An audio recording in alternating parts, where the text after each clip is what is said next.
Que dit la couleur de votre langue à propos de votre santé? La langue est un organe aux fonctions multiples. Elle permet entre autres de distinguer les goûts et les saveurs, de faciliter la digestion, mais au-delà de ses fonctions physiologiques, son aspect peut être un bon indicateur de santé. En effet, sa couleur permet d'éclairer sur l'état de santé d'une personne. Tour d'horizon sur les différentes couleurs et ce qu'elles peuvent traduire avec le docteur Christine Franck, dentiste. Lorsque tout va bien dans l'organisme, la langue a normalement une teinte rose homogène. Une modification de sa couleur ou une altération de sa texture peut révéler la présence d'une anomalie, une infection ou une mauvaise hygiène. 1. Langue rouge vif.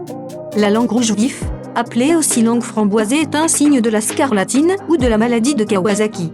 La scarlatine est une maladie contagieuse qui touche les enfants entre 5 et 10 ans, causée par une bactérie appelée streptocoque. Cette maladie infectieuse entraîne entre autres de la fièvre, une angine, une éruption cutanée ou des ganglions cervicaux.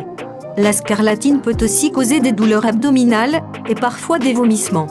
La langue rouge vif est également un symptôme caractéristique de la scarlatine. La maladie de Kawasaki est une maladie inflammatoire aiguë qui touche les enfants de moins de 5 ans.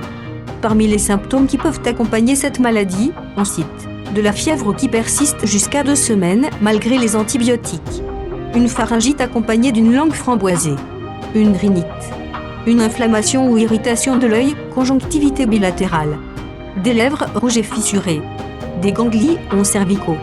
Cette maladie nécessite une hospitalisation car elle peut entraîner des complications cardiaques. 2. Langue jaune. Selon des explications retrouvées sur le site de Passeport Santé, cette couleur peut être la cause de plusieurs facteurs, notamment la consommation de café, une mauvaise hygiène buccale qui entraîne l'accumulation sur la langue de bactéries ou de levures responsables de la production de pigments de couleur jaunâtre. À long terme, ce déséquilibre peut favoriser l'apparition d'une plaque dentaire et perturber le goût. La déshydratation. Une bouche sèche constitue un environnement favorable au développement des bactéries qui entraînent cette coloration jaune. Un tabagisme important. Plus rarement, la langue jaune est un symptôme d'une jaunisse, une maladie causée par des problèmes de foie ou de vésicule biliaire. Consultez si vous remarquez également un jaunissement des yeux et de la peau. Cette coloration jaune de la langue est donc une situation temporaire et passagère, mais elle peut être le signe d'une véritable condition médicale, comme lorsqu'il s'agit de la jaunisse. Pour corriger cette anomalie, il faut éviter le tabac, afin de réduire l'accumulation des cellules mortes sur la langue et renforcer la flore bactérienne naturellement présente sur la langue et dans la bouche. Il est également conseillé de boire assez d'eau et d'adopter une alimentation riche en fibres pour préserver l'équilibre des micro-organismes de la bouche. 3. Langue noire. La prolifération des champignons et des bactéries dans la bouche et leur accumulation sur la surface de la langue entraîne un dépôt noir, qui donne à la langue un aspect chevelu. Cette anomalie, bien qu'elle soit inesthétique, constitue un symptôme temporaire, sans gravité. Plusieurs facteurs peuvent favoriser cette prolifération. On cite entre autres le tabagisme, la prise d'antibiotiques ou des médicaments comme les psychotropes, certains antiseptiques buccaux, une chimiothérapie. 4. Langue blanche. Un dépôt blanchâtre peut également recouvrir la langue. Il peut parfois être douloureux et même entraîner des difficultés dans la déglutition. Les causes de la langue blanche sont multiples. On peut citer une infection par un champignon. C'est la cause la plus courante de la langue blanche.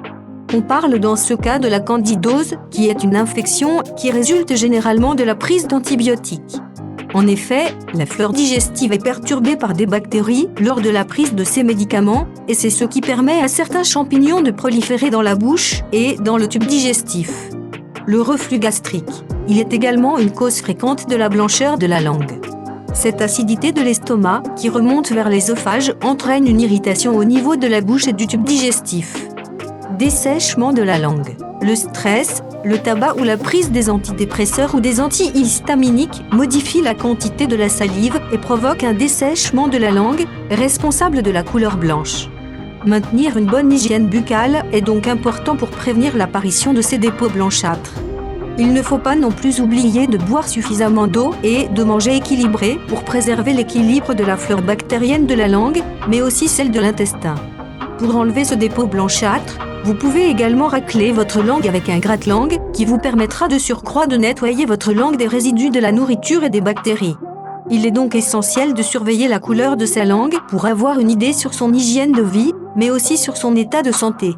Merci d'avoir vu notre vidéo, abonnez-vous pour vous mettre au courant d'intéressantes informations.